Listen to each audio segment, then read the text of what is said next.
సంక్రాంతి స్పెషల్‌గా మా ఇంట్లో చేసుకున్న పిండి వంటలండి. మేమైతే అరిసెలతో పాటు పొంగడాలు కూడా పెద్దలకిష్టమని చేస్తూ ఉంటాము. 2 రకాల సున్నుండలు చేసుకుంటాము. గోధుమ సున్నుండలు, మినప సున్నుండలు ఎలా చేయాలనేది మన ఛానల్‌లో ఉంది.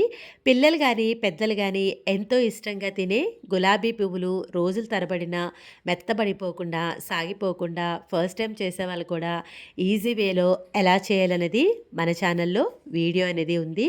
ఎవరికైనా ఇంట్రెస్ట్ ఉంటే ఒక్కసారి డిస్క్రిప్షన్ అనేది చెక్ చేయండి. జంతికలంటే ఎవరికి ఇష్టం ఉండదో చెప్పండి. కాస్త హెల్తీగా జొన్నలతో జంతికలు ఎలా చేయాలనేది మన ఛానల్లో ఉంది. నేనైతే సంక్రాంతికి పుట్నాల పప్పుతో జంతికలు చేశాను. ఇవి కూడా భలే రుచిగా ఉంటాయి.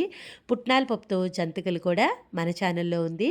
ఇంట్రెస్ట్ ఉన్నవాళ్ళు కింద డిస్క్రిప్షన్లో లింక్ అనేది ప్రొవైడ్ చేస్తాను. దీంతో పాటు బెల్లం మిఠాయి, అమ్మమ్మ చేసిన గోరుమిటీలు ఇవైతే మన ఛానల్లో లేదండి. నెక్స్ట్ కమింగ్ వీడియోలో ఖచ్చితంగా మీకోసమైతే షేర్ చేస్తాను. ఆంధ్ర వాళ్ళ ట్రెడిషనల్ రెసిపీ అయిన పోకుండలు కూడా మేమైతే సంక్రాంతికి చేశాము.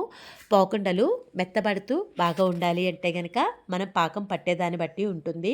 పాకం గనక టంగు పాకం పట్టామంటే పోకుండలు కాస్త గట్టిగా వస్తాయి.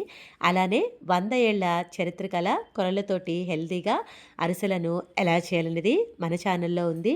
అరిసెలు కూడా అంతేనండి. దూదిలాగా మెత్తలా రావాలి అంటే పాకం మంచిగా పట్టుకోవాలి. అదే మీరు టంగు పాకం పట్టారు అంటే గనక కరకల్లాడుతూ గట్టిగా వస్తాయి. వీడియో నచ్చితే లైక్ చేయండి, షేర్ చేయండి. మన ఛానల్‌ని సబ్స్క్రైబ్ చేయడం మర్చిపోవద్దు.